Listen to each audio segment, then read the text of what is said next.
Early December 1943. Cairo, Egypt. The pen hovered over the paper as President Franklin Delano Roosevelt got ready to write words that would change the course of military history. His aide, Harry Hopkins, had just come back from an important talk with General George C. Marshall, the man everyone believed would lead the greatest military operation ever imagined. But Roosevelt could not shake one thought that had troubled him for weeks.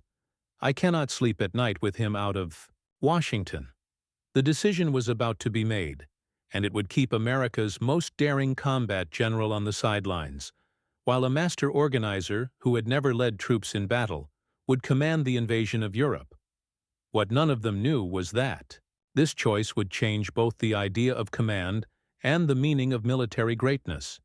The mathematics of supreme leadership were being figured out not through battlefield wins, but through the kind of organization that would prove more powerful than any general's tactical skill. The question had been rising toward this moment since May 1943, when the Tunisian campaign ended with the surrender of about 267,000 Axis soldiers in North Africa.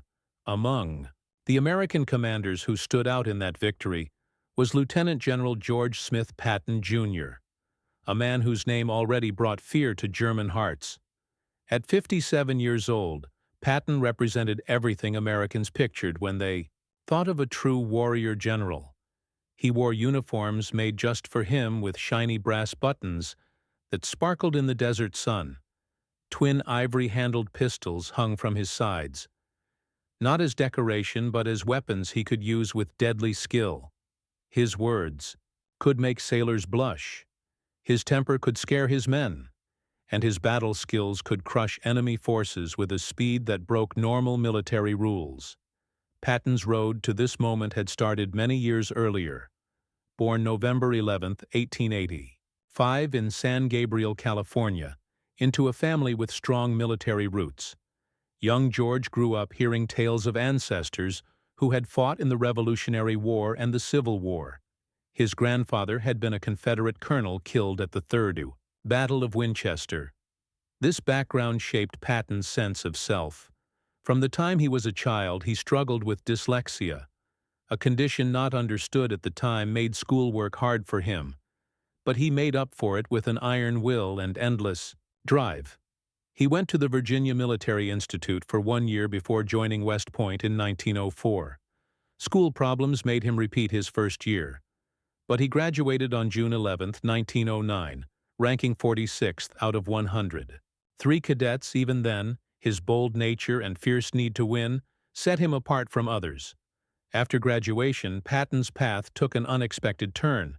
When he competed in the 1912 Stockholm Olympics in the modern pentathlon, he placed 5th. Overall, even though a disputed pistol shooting score many thought was unfair, kept him from ranking higher this time.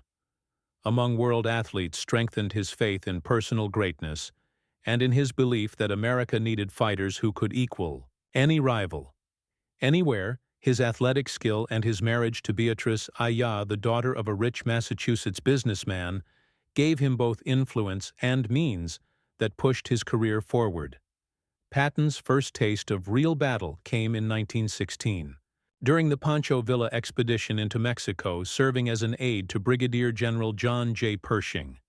The young lieutenant led a motor raid against Villa's men that ended with the deaths of 3 of them, including one of his captains, Patton.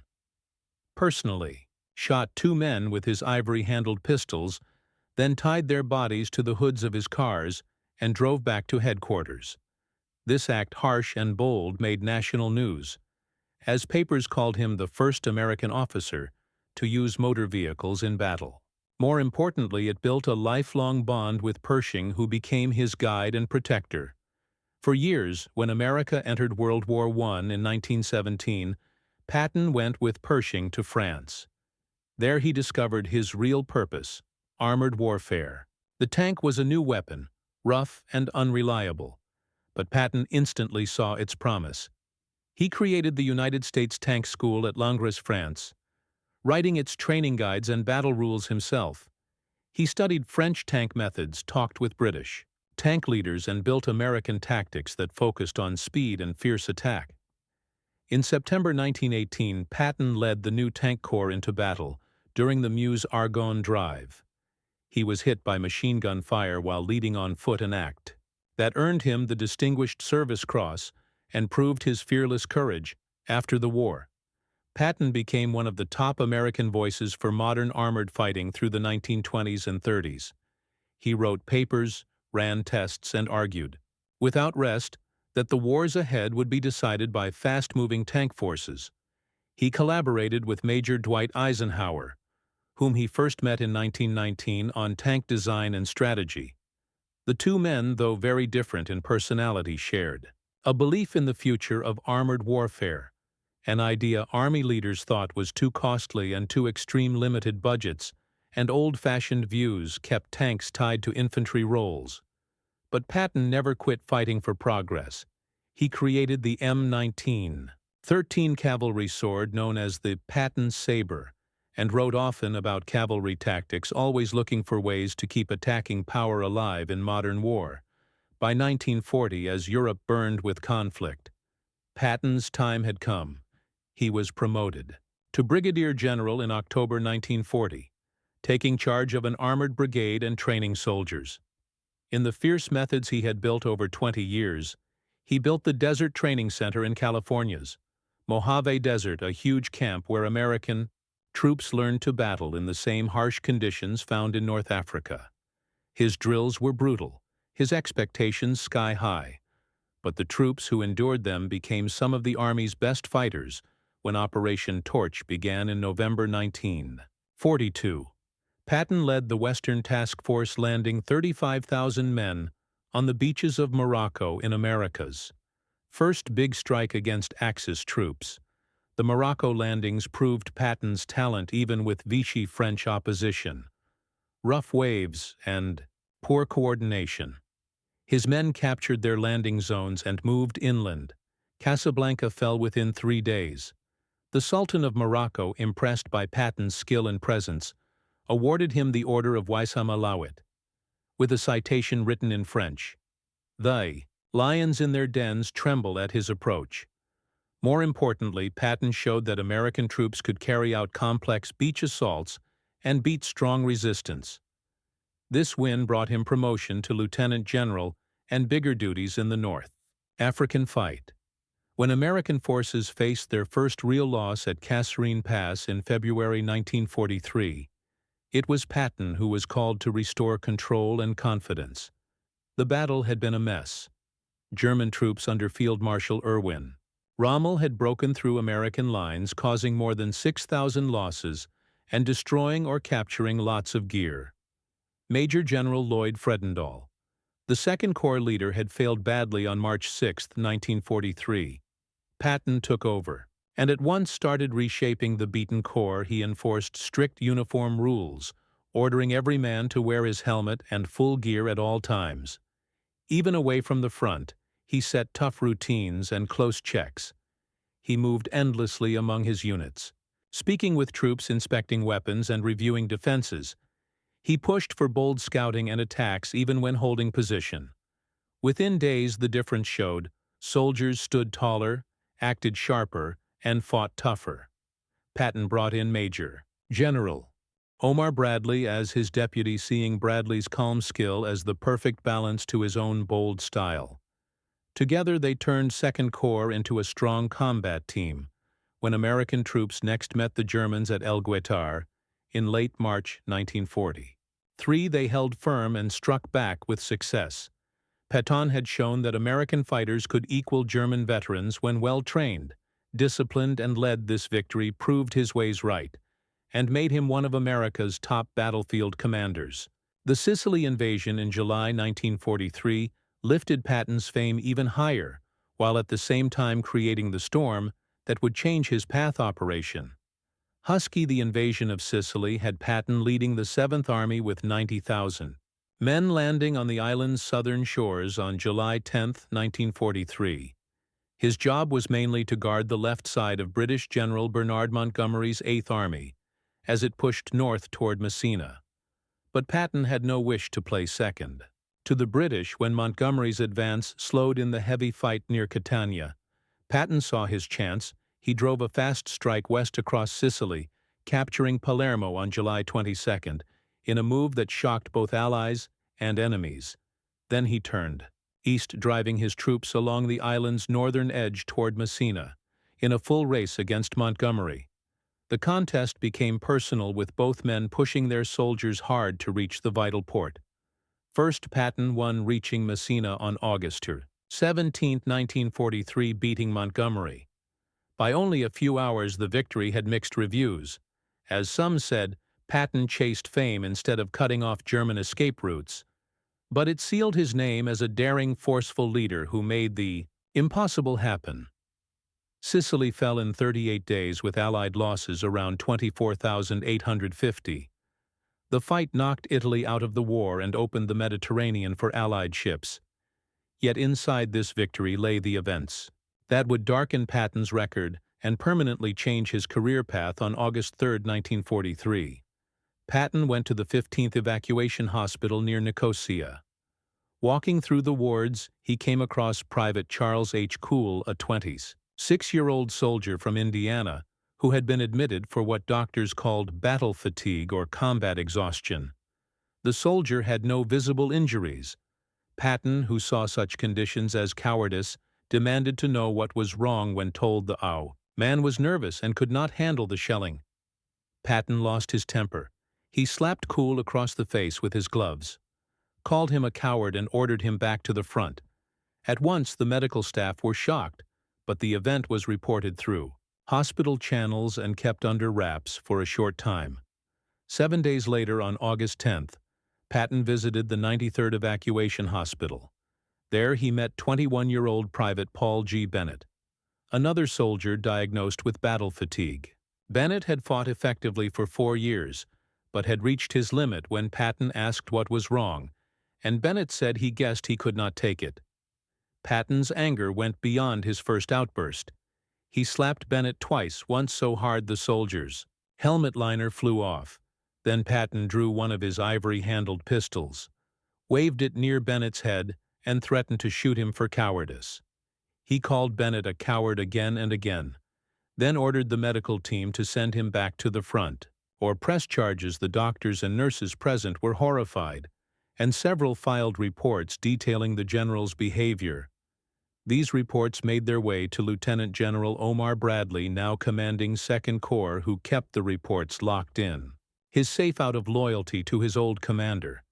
But other reports went through hospital channels to the surgeon's office and eventually reached General Dwight Eisenhower. On August 16th, Eisenhower faced a painful choice. Patton was arguably the Allies' most capable combat general, a man whose tactical skill and bold spirit were seen as vital for coming operations. But he had attacked subordinates, threatened to shoot a soldier, and broken both military law and basic human decency. The events exposed a serious flaw, an inability to control his temper, that raised doubts about his suitability for top command. Eisenhower took a middle course. He sent Patton a harsh letter dated August 17th, saying that while firm action was sometimes needed, this does not excuse cruelty, mistreatment of the sick, or loss of temper in front of troops. Eisenhower ordered Patton to apologize in person to both soldiers, to the medical staff who witnessed the acts, and to every division in his army. Patton obeyed. Though the apologies were humiliating and hard, he went to each division, admitted his mistakes, and asked for understanding. Many troops respected his honesty. Others lost trust in him. The incident stayed secret outside military channels until November 21, 1943, when radio host Drew Pearson told the American public about the slappings. The response was explosive and split. Some Americans backed Patton, saying war needed tough leaders who did not accept weakness. Others were shocked, seeing the slappings as proof of cruelty and unfitness for command. Members of Congress demanded answers.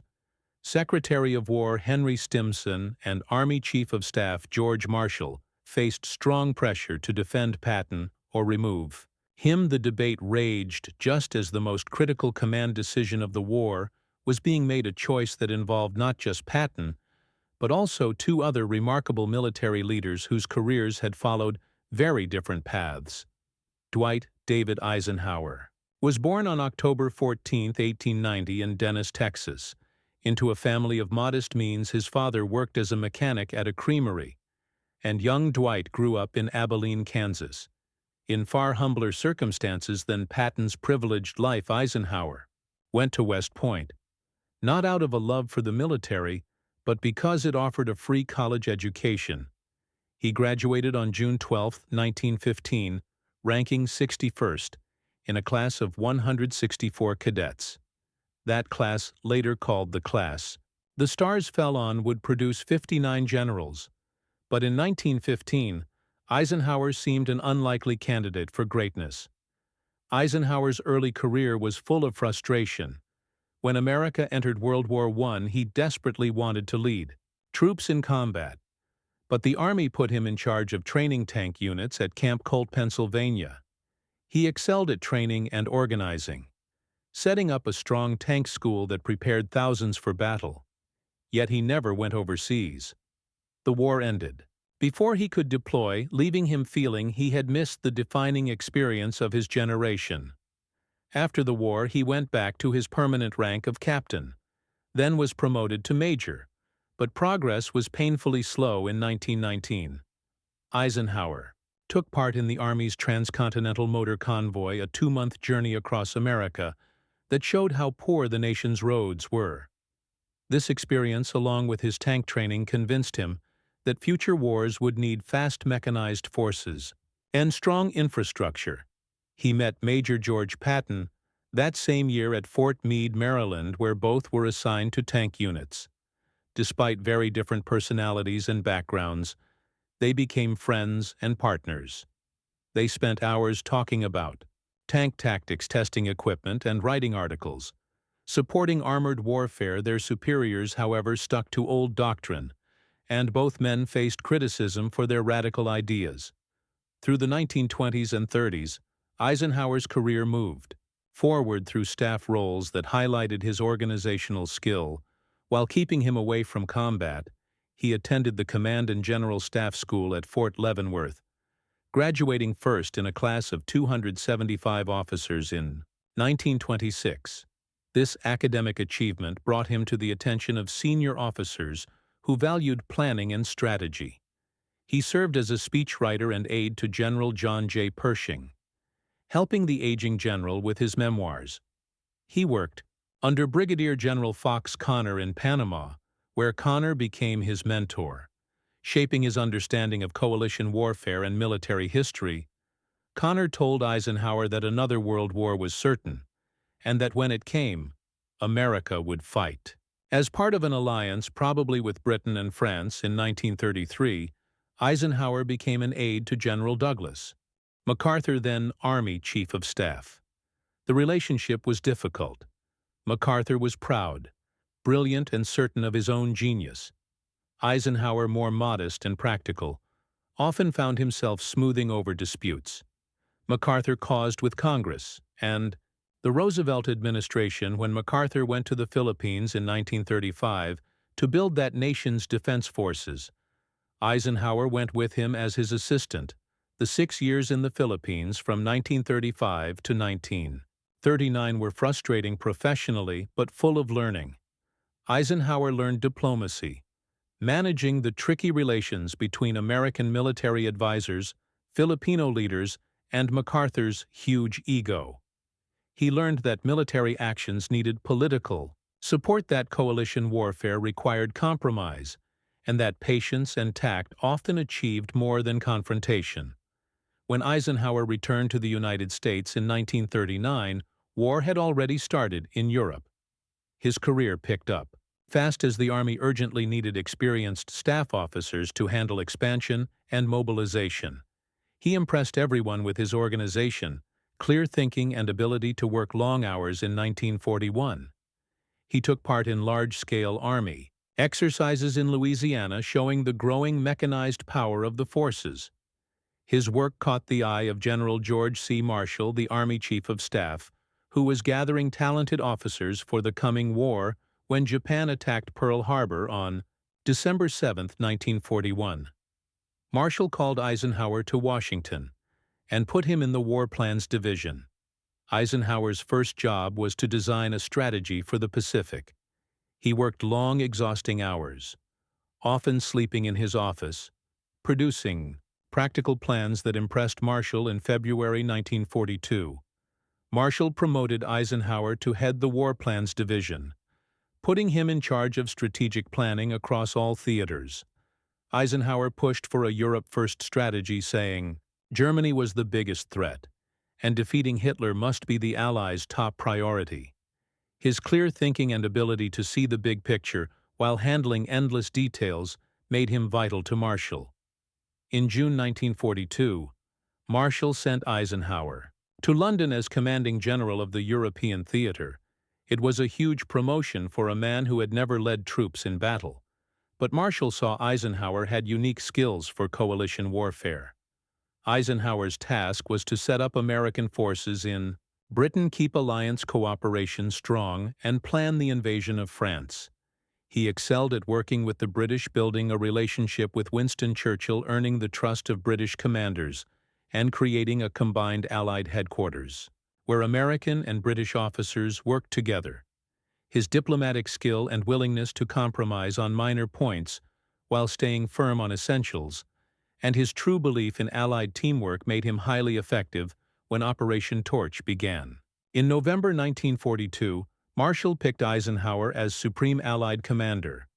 Even though he had no combat experience, Torch was politically tricky, needing coordination with French forces of uncertain loyalty, while managing British and American commands with different goals.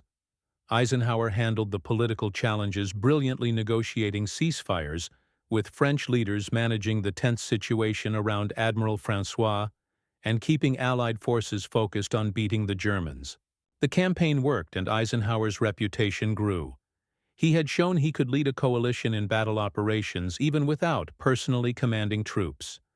The third key figure in the command decision was George Catlett Marshall, born December 30, 1880 in Uniontown, Pennsylvania. Marshall came from a family with Confederate leanings. His father had been a businessman in Virginia before moving to Pennsylvania. Young George went to Virginia Military Institute, graduating in 1901 as first captain of the Corps of Cadets. He was commissioned as a second lieutenant in the infantry, and spent the next 15 years in varied assignments that prepared him for top command without anyone fully noticing his exceptional talent. Marshall's first major chance came in World War I when he served as a staff officer. With the 1st Infantry Division in France, he showed extraordinary skill in planning and logistics, especially in organizing the movement of large forces during complex operations at the Battle of Cantigny in May 1918. The first major American attack, Marshall's careful planning helped ensure success during the Meuse-Argonne offensive. He coordinated the movement of over 600,000 troops and 2,700 guns, one of the largest military movements in history. General John J. Pershing recognized Marshall's talent and kept him close as operations officer, giving him duties far beyond his rank after the war. Marshall spent 20 years in various assignments that built his reputation inside the Army, while keeping him unknown to the public. He served as aide to Pershing, taught at the infantry school at Fort Benning, training a generation of future commanders, and worked in staff roles that showed his organizational skill. He impressed everyone with his integrity, judgment, and ability to spot talented officers. He kept a small black notebook recording names of promising young officers, a list that later supplied leaders for World War II officers like Omar Bradley, Matthew Ridgway, Joseph Stilwell, and Dwight Eisenhower. All came to Marshall's attention. Years before fame in 1939, President Franklin Roosevelt made the bold choice to promote Marshall over many senior officers and name him Army Chief of Staff. Roosevelt saw that the coming war needed not just a commander, but an organizer who could work with Congress, manage a massive military expansion, and coordinate with Allies. Marshall took office on September 1, 1939, the same day Germany invaded Poland. The timing was perfect. America's army then had roughly 174,000 men, ranking 17th in the world, smaller than Belgium's army. The forces were poorly equipped, undertrained, and organized for a war that no longer existed. Marshall transformed the American military over 6 years through political skill, organizational genius, and iron will. He built relationships with Congress, testifying often and honestly about military needs. He won massive funding for expansion gear and training. He created new training centers nationwide, formed new divisions, and oversaw the induction and training of millions of men. He promoted talented officers, quickly bypassing seniority to place the right commanders in the right spots. He coordinated with the Navy despite inter-service rivalries, and managed relationships with difficult Allied leaders, especially Churchill, whose strategic vision often clashed with American priorities. Most importantly for the war's outcome, Marshall became the main supporter of a cross-channel invasion of France. From 1942 onward, he pushed constantly for a direct attack on German-occupied France as the fastest way to defeat Hitler. Churchill preferred a side approach, striking through North Africa, Sicily, Italy, and the Balkans, what he called Europe's soft underbelly. Marshall argued this was strategically flawed, wasting resources from the main effort and prolonging the war. He fought battles within the American military with the Navy, pressing for more resources for the Pacific. He argued with British planners who remembered the slaughter of World War I and feared another Western Front bloodbath. He finally won Roosevelt's approval for a cross-channel invasion in 1943, targeting May 1944, for Operation Overlord, having conceived the operation, fought for it constantly, and secured its approval. Marshall seemed the obvious choice to lead it. He was America's most respected military leader. Churchill called him the organizer of Allied victory. Stalin trusted him. Roosevelt relied on him completely. The British would accept him as Supreme Allied Commander, despite preferring one of their own, Pershing, now in his 80s, wrote to Roosevelt urging Marshall's appointment. Members of Congress expected it, military historians assumed it. Marshall himself, however, never sought the job when asked. He always said the president must decide what is best for the country, not what is best for George Marshall. Roosevelt faced a painful and difficult choice. Marshall deserved the command. His strategic vision had shaped Allied strategy. His organizational skill was unmatched, but Marshall's presence in Washington was irreplaceable. He coordinated the global war effort across many theaters. He managed relations with Congress, ensuring ongoing support and funding. He worked with the British chiefs, the Navy, and difficult personalities, like Douglas MacArthur, who commanded in the Pacific. He oversaw industrial mobilization, providing weapons and supplies. Admiral Ernest King and Admiral William Lehigh, members of the Joint Chiefs, strongly opposed removing Marshall from Washington, arguing that no other officer could perform his essential duties. The conferences in Cairo and Tehran in November and December 1943 brought the decision to a head. Stalin demanded to know who would command Overlord, suspecting Anglo-American delays and wanting assurance that the invasion would actually happen. Churchill supported Marshall but privately worried about losing such an effective coalition. Manager Roosevelt wrestled with the choice, torn between rewarding Marshall's service and keeping his irreplaceable contribution in Washington. He sent Harry Hopkins to Marshall in Cairo during the first week of December to see his preference. Marshall refused to say, choosing only to support whatever decision Roosevelt made. Wholeheartedly, Roosevelt then invited Marshall to a private meeting on December 5, 1943. According to Marshall's later recollection, after much hedging, Roosevelt asked directly what Marshall wanted to do. Marshall gave the same answer: personal feelings could not matter when the issue was too important to the nation. Roosevelt reportedly replied, "I feel I could not sleep at night with you out of the country." The president had made his decision. Marshall would stay as Army Chief of Staff, coordinating the global war. Someone else would lead Overlord on December 7, 1943, Exactly 2 years after Pearl Harbor, Roosevelt informed Eisenhower of his appointment. The message was characteristically brief and informal. "Well, Ike, you are going to command Overlord." Eisenhower was stunned. He had assumed Marshall would get the command and had been preparing to return to Washington to take Marshall's position as Chief of Staff. Now he faced the greatest military responsibility in history. That same day, Marshall wrote a note to Stalin and Churchill informing them of Eisenhower's appointment. Marshall sent Eisenhower a copy with a brief handwritten message. "Dear Eisenhower, I thought you might like to have this as a memento. It was written very hurriedly by me as the final meeting broke up yesterday. The President signing it immediately. GCM, the decision made deep sense.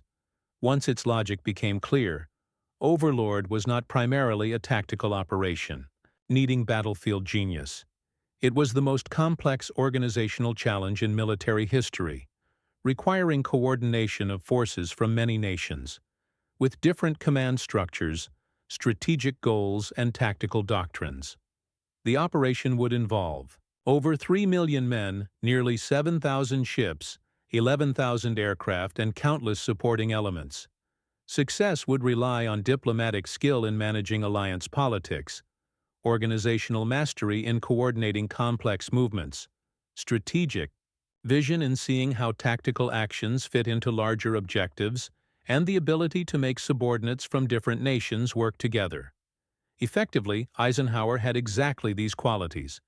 His natural charisma made him widely liked. British troops trusted him. Churchill respected him despite occasional disagreements. Even Charles de Gaulle, notoriously difficult and suspicious of Anglo-American intentions, found Eisenhower acceptable. Eisenhower's strategic thinking covered not just military operations but political consequences, economic factors, civil affairs, and public opinion. He understood modern war was as much political as military. He had shown in North Africa and Sicily that he could manage complex coalitions under combat conditions. Most importantly, he had developed a leadership style that made subordinates feel valued while keeping absolute authority. He listened to criticism, admitted mistakes, and learned continuously.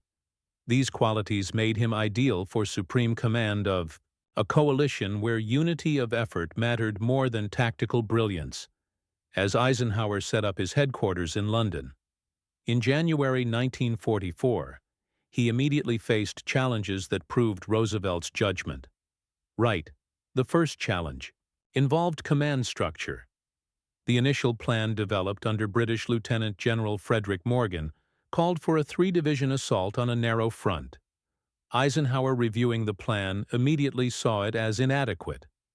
He insisted on expanding to 5 divisions, landing on a broader front, giving more flexibility and reducing risk from German counterattacks.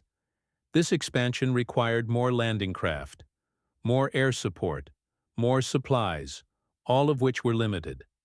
Eisenhower had to negotiate with Churchill, the combined chiefs of staff and naval commanders, to secure the needed resources.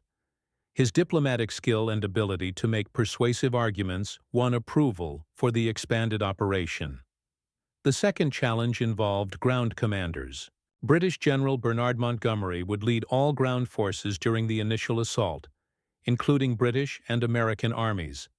This arrangement pleased the British, but caused resentment among some American generals who saw Montgomery as cautious and arrogant. Eisenhower made the system work by clearly defining responsibilities, giving Montgomery operational control during the landing, while planning to shift authority to American commanders.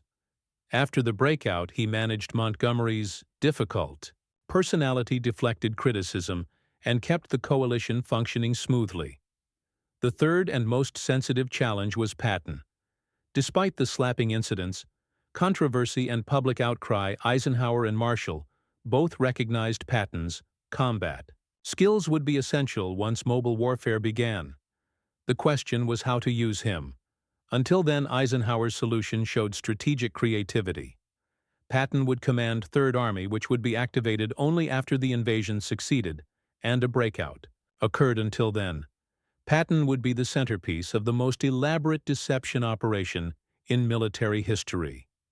Operation Fortitude was designed to mislead German intelligence about where and when the invasion would happen. The concept was simple: make the Germans believe the main attack would strike Calais, the narrowest part of the English Channel. The obvious cross-channel point, the Allies would actually invade Normandy, offering better beaches and maneuver room. But the Germans had to keep believing Calais was the target, even after Normandy landings began. This deception required creating a fictional army that seemed to be preparing for invasion. The Phantom Force was named First United States Army Group, abbreviated FUSE. It existed only on paper, in fake radio transmissions, in dummy equipment placed around Dover and southeastern England, and in reports from German spies who were actually British double agents. But FUSAG needed a commander whose appointment would seem logical, and whose reputation would make the threat believable. There was only one choice: Patton, sidelined by controversy but recognized by Germans as the Allies' most dangerous combat commander, became FUSAG's commander in early 1944. The Germans accepted this completely. Their intelligence services, the AB and the SD, devoted huge resources to tracking. FUSE, they photographed dummy landing craft, built from scaffolding tubes and canvas. They intercepted radio transmissions from mobile units, simulating 11 non-existent divisions. They received reports from agents actually under British control through the double-cross system. Most convincingly, they saw Patton touring installations, giving speeches, meeting with subordinate commanders. Every piece of intelligence confirmed that Patton commanded a massive force preparing to strike Calais. German commanders believed the deception because it made strategic sense. Calais offered the shortest sea crossing, only 20 miles compared to Normandy's 100 miles. Calais provided the most direct route to Germany and the vital Ruhr industrial region. Most importantly, they knew Patton was the Allies' best tactical commander. German Field Marshal Gerd von Rundstedt, when later asked about Allied commanders, stated that Patton was your best. Erwin Rommel had studied Patton's tactics in North Africa. Hitler reportedly called him that crazy cowboy general, a mixture of dismissal and grudging respect. German logic dictated that the Allies would use their best combat commander for the main invasion, not a secondary operation. Therefore, wherever Patton was, the main invasion would come.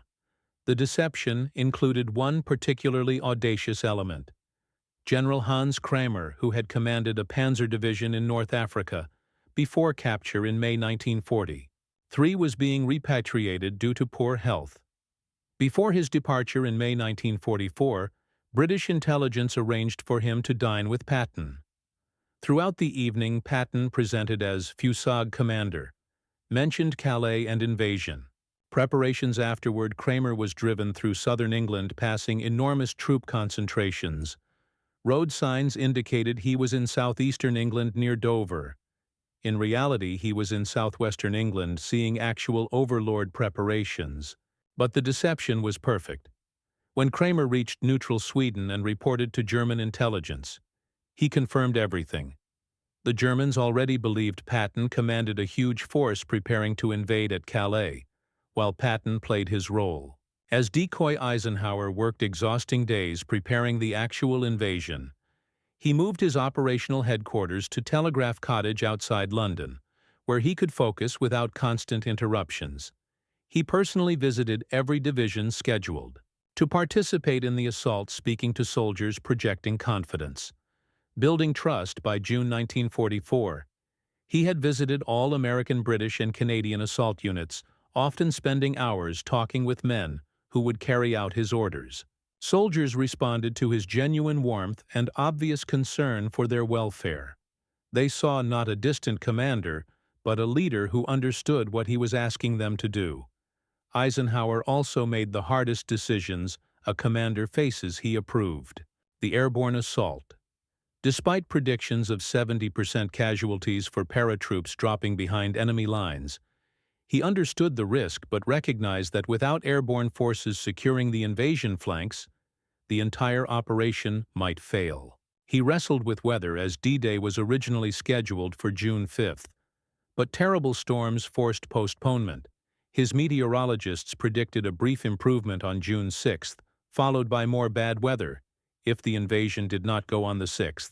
It would need to wait 2 weeks for proper tides and moon phases, or possibly until July. The delay would compromise security and give Germans more time to strengthen defenses. Eisenhower made the call go on June 6th. He later wrote that it was the loneliest decision of his life on the evening of June 5th, as troops loaded onto ships and aircraft prepared for takeoff. Eisenhower visited the 101st Airborne Division at their airfield near Newbury. These paratroopers would drop into Normandy hours before dawn. Securing bridges and road junctions, their casualties were expected to be severe. Eisenhower walked among them, talking quietly, joking about fishing, asking about hometowns. A photographer captured an iconic image. Eisenhower, speaking with Lieutenant Wallace Strobel, whose face showed the tension all soldiers felt.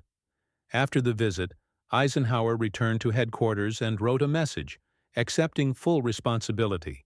If the invasion failed, he carried it in his pocket, ready to release it if needed. The message read, "Our landings have failed and I have withdrawn the troops. My decision to attack at this time and place was based upon the best information available. The troops, the air and the Navy did all that bravery and devotion to duty could do if any blame or fault attaches to the attempt. It is mine alone." June 6, 1944, dawned with clearing skies over the English Channel.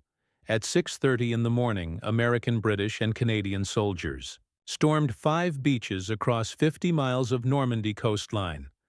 The assault involved nearly 7,000 vessels, including warships, landing craft transports, and support ships. Over 11,000 aircraft provided air support. By day's end, approximately 156,000 Allied soldiers had landed in France. Casualties totaled roughly 10,000, with Omaha Beach accounting for most American losses, where fierce German resistance nearly threw attackers back into the sea. But the invasion, succeeded by midnight, Allied forces held their beachheads. The liberation of Western Europe had begun. Eisenhower's careful planning and diplomatic skills had produced success.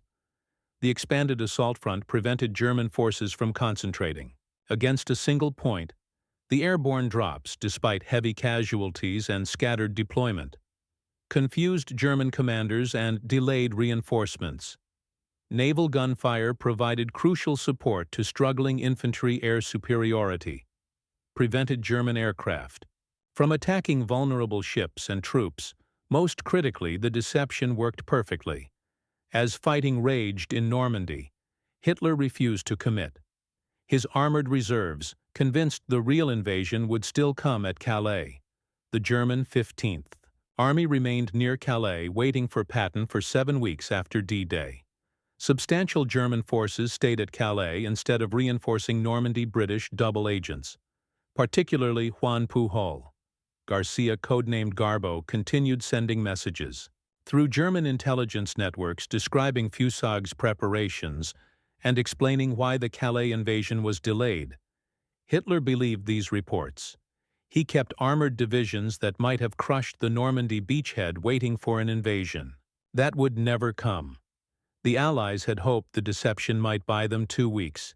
It bought them 7. Every German division at Calais was one fewer in Normandy, a strategic advantage worth dozens of tactical victories. Patton learned of the Normandy invasion like everyone else by listening to BBC radio on the morning of June 6. He was devastated, despite understanding his role in the deception. Despite knowing his importance to the plan, he felt he was missing the greatest military operation in history. He wrote to his wife Beatrice, "It is hell to be on the sidelines and see all the glory eluding me, but I guess there will be enough for all." To his son George. At West Point, he wrote, "This group of unconquerable heroes whom I command are not in yet, but we will be soon. I wish I was there now. As it is, a lovely sunny day for a battle, and I am fed up with just sitting." But Patton's absence was his greatest contribution. His reputation alone, his role as phantom commander of a fictional army, tied down German reserves and convinced Hitler that Normandy was a diversion. It was history's greatest irony. Patton achieved his most strategically important victory in a battle where he played no active role. His mere reputation exploited. Brilliantly by Allied intelligence, and Eisenhower's strategic vision accomplished more than any tactical maneuver on August 1, 1944. After 2 months of fierce fighting in Normandy, Patton's Third Army officially became operational. The moment he had waited for had arrived. Operation Cobra, launched on July 25, had finally broken German defensive lines west of St. Lo. Through that breach poured Patton's armored divisions in a campaign of speed and aggression that stunned the German high command. Patton employed tactics he had spent decades developing. His forces moved faster than German commanders thought possible, appearing in unexpected places surrounding enemy units before they could react. The Third Army's advance across France became legendary. Patton's forces raced west into Brittany, then wheeled east toward Paris, then turned northeast toward the German border. By August 25, American troops were entering Paris by month's end. Third Army had liberated most of Brittany, closed the Files Gap, trapping German forces, and captured dozens of towns and thousands of prisoners. Patton's armored divisions advanced so rapidly that airborne units complained he kept overrunning their planned drop zones in 30 days. Third Army covered ground that planners had estimated would require 6 months. The advance finally halted at the end of August when supply lines simply could not keep up. Gasoline consumption exceeded delivery capacity. By enormous margins, Eisenhower faced a strategic choice. He could concentrate all available fuel and supplies on Patton, letting Third Army push deep into Germany, while other forces held position, or he could spread resources across a wide front, letting all Allied armies move forward steadily, but stopping any one army from going very deep. Eisenhower picked the wide front approach, thinking it was safer and more likely to succeed. Patton was angry. Sure, he could have reached Berlin by Christmas, if he had enough supplies. The argument over wide front versus narrow push would go on for years, but Eisenhower's choice showed he was thinking about the whole campaign, not just one army. In December 1944, Eisenhower's planning was tested when Germany launched its last big attack. Hitler had secretly gathered troops for a huge strike through the Ardennes, hoping to split the Allies and take back the important port of Antwerp. On December 16, 3 German armies hit American lines held by thin forces. This fight, later called the Battle of the Bulge, created a crisis that needed Eisenhower's best leadership. Within hours, Eisenhower was setting up the Allied response. He saw right away that the German attack, though dangerous, could be turned into an advantage. If handled well, German forces were moving past their supply lines, leaving themselves open to attack. Eisenhower sent reinforcements to weak spots, gave up ground when needed to save troops, and organized American, British, and French units to stop the advance. Most importantly, he called on Patton for a task that looked impossible. The 101st Airborne Division was trapped at Bastogne, a key crossroads town. If Bastogne fell, German forces could move west toward Antwerp. Eisenhower needed Patton to leave his current fight, turn Third Army 90 degrees north, and strike into the southern edge of the German Bulge to free Bastogne. On December 19th, Eisenhower met with Patton and Bradley at Verdun to plan the response. When Eisenhower asked when Patton could strike, Patton said he could move on. December 22nd, Eisenhower doubted an entire army could shift so fast and called the guess foolish. But Patton was not lying. He had planned for this. His intelligence officer, Colonel Oscar Coe, had predicted the German attack by carefully watching enemy moves. Patton had already told his staff to get contingency plans ready.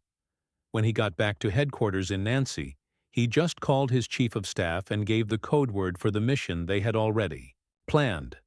Third Army carried out one of the fastest and most complicated moves in military history. Patton struck on December 22nd.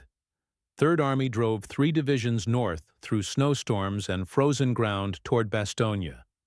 Despite awful weather. Despite German attacks, despite supply problems, they kept moving. On December 26, elements of the 4th Armored Division broke through to Bastogne and joined the trapped paratroopers. More reinforcements arrived. By the end of January, Allied forces had pushed German troops back to where they started. The bulge was gone.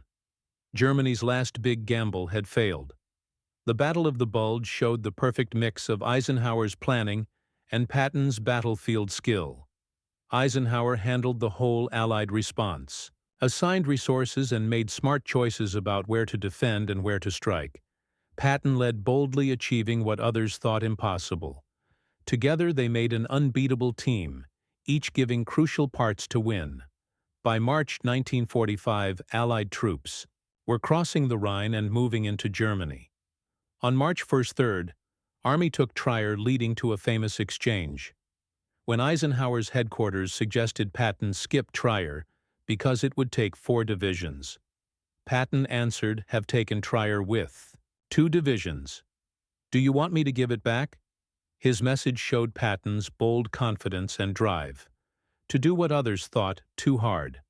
From March to May 3, Army raced through Germany. They freed the Ohrdruf concentration camp, the first American liberation. Patton made local Germans tour the camp to see Nazi crimes. His troops captured many prisoners, joined Soviet forces from the east, and pushed deep into Czechoslovakia before orders stopped them. When Germany surrendered on May 8, 1945, Third Army had built an amazing combat record from August 1, 1944 to May 8, 1945. Patton's forces had freed or taken about 500 square miles across France, Luxembourg, Belgium, Germany, Austria, and Czechoslovakia. They had captured around 1.28 million prisoners and caused about 500,000 German casualties. Third Army's own losses, while high, were lower than other Allied armies, showing Patton's idea that bold attacks saved lives by defeating enemies before they could fight back. Yet it was Eisenhower's leadership that made all this happen. His planning skill organized and carried out the invasion. His diplomacy kept the tricky coalition together through many crises. His strategic vision guided actions from Normandy to the Elbe River. His talent for handling hard personalities, from Montgomery's pride to de Gaulle, nationalism to Patton's impulsiveness, stopped fights that could have hurt the alliance. His courage to make tough choices, from approving risky missions to picking invasion timing to managing surprise crises, proved him the perfect supreme commander. The reason America's top combat general was not in charge on D-Day was clear from the operation itself. Overlord did not need a battlefield leader. It needed a planner, a diplomat, a strategist who could handle the most complicated military operation ever. Patton was America's best tactical general, maybe the greatest of the war. But Overlord needed different skills. It needed someone who could run coalition warfare, balance national interests, think strategically across continents, and keep trust across governments and militaries. Eisenhower had these skills in full. Patton did not.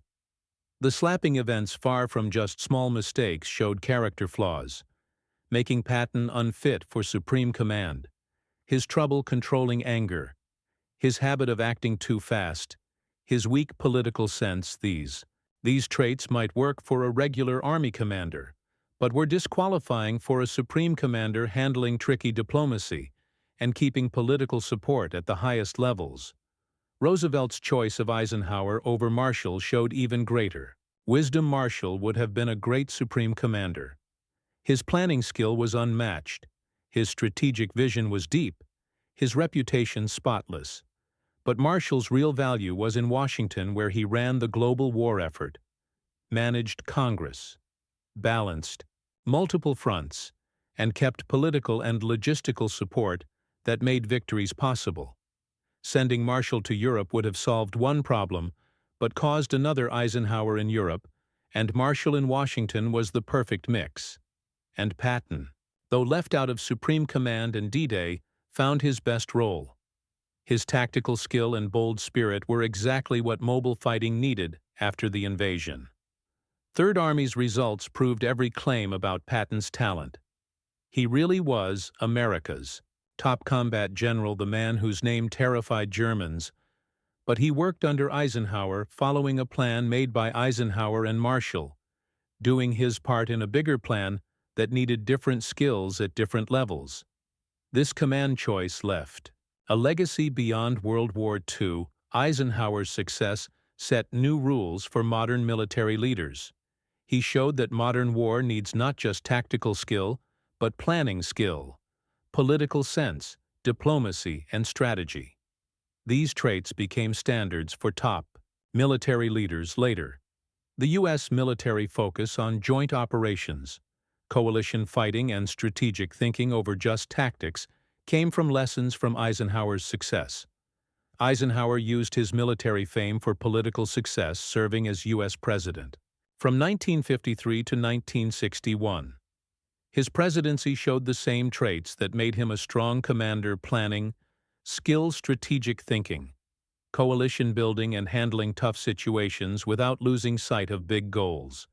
He ended the Korean War, managed Cold War tensions without nukes, and made policies that guided U.S. strategy for years. His presidency proved that skills for top military command worked for top civilian leadership. Patton never got that chance. After Germany surrendered in May 1945, he became military governor of Bavaria. Within months, he caused controversy. His reluctance to push denazification, his comments that former Nazis could serve in admin roles, and his ideas that Allies should confront the Soviets got criticism from Washington and the press. Eisenhower, aware of politics, removed Patton from Third Army in October 1945. On December 8, 1945, Patton was badly hurt in a car crash near Mannheim, Germany. His staff car hit an American truck, and he broke his neck, leaving him paralyzed from the neck down. He was taken to Heidelberg Hospital, where doctors could not fix his injuries. 12 days later, on December 21, 1945, Patton died from pulmonary edema and heart failure. He was 60. He was buried in the American Military Cemetery in Luxembourg with the soldiers he led. His grave had a simple white cross like the men under him. Marshall stayed in public service after the war in very important roles. President Truman sent him as special envoy to China in 1945 to mediate between nationalists and communists. The mission failed, but Marshall learned about Asia shaping U.S. policy. In 1947, Truman made Marshall Secretary of State. In that job, Marshall proposed the European Recovery Program in a speech at Harvard University on June 5, 1947. The program quickly became known as the Marshall Plan, gave huge American aid to rebuild Western Europe. After the war, over 4 years, the U.S. gave more than $12 billion, helping 16 nations recover from destruction. The Marshall Plan stopped economic collapse, created prosperity that reduced communist appeal, and made America a post-war leader. It was as important for winning peace as Overlord was for winning the war. Marshall briefly served as Secretary of Defense during the Korean War, then retired in 1951. In 1953, he got the Nobel Peace Prize for the Marshall Plan, becoming the only professional soldier to get it. He died on October 16, 1959, at age 78, at Walter Reed Army Medical Center in Washington. He was buried at Arlington National Cemetery, with full military honors. President Truman attended, and later said Marshall was the greatest living American. The relationship of these three leaders, Eisenhower, Marshall, and Patton, defined Allied victory. Each gave crucial contributions that complemented the others. Marshall provided strategic planning and global coordination. From Washington, Eisenhower provided organization and coalition management in Europe. Patton provided tactical skill and offensive strength at the Army level. No one could have won alone. Together, using each person's unique talents, they were unbeatable. Roosevelt's wisdom in seeing the role for each was decisive. The choice to keep America's top combat general from leading D-Day was correct. D-Day succeeded through perfect organization, not tactical genius. The invasion required coordinating millions of details across services and nations. It required diplomacy to manage coalition tensions. It required strategy to fit the invasion into the wider war. It required patience to wait for ideal conditions, and courage to go when conditions were only fair. These were Eisenhower's strengths. Patton's strengths showed later when breakthroughs allowed mobile warfare and aggressive tactics decided results.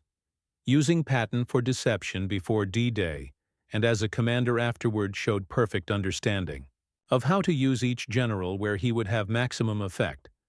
Allied victory was calculated not by who was best in battle, but who could coordinate. Not who scared the enemy, but who kept allies trusting. Each measure showed Eisenhower was the only choice for supreme command. Patton was vital as a tactical leader, Marshall as a strategic planner. But D-Day needed Eisenhower with exactly the right skills. By choosing Eisenhower over Marshall and Patton, Roosevelt showed wartime strategic thinking. He knew military groups, like all complex human enterprises, need different skills at different levels. What makes a great company leader differs from division level. What makes a great corps leader differs from army level, and supreme command needs still different traits. Roosevelt saw Overlord needed supreme organization and diplomacy more than supreme tactics, and chose wisely. The result was Western Europe freed and Nazi Germany defeated. On June 6, 1944, Allied soldiers hit Normandy under a command structure matching skills to needs. Eisenhower's planning covered every detail. His diplomacy kept the coalition united. His strategy picked the right approach. Marshall's support from Washington gave resources and backing. Patton's serving as a deception in England tied down German reserves by reputation. When Patton entered combat, 2 months later his tactics took advantage of Eisenhower's planning. The greatest military operation succeeded because Roosevelt chose command well. America's best combat general was kept from D-Day, not due to failing but because the mission needed different excellence.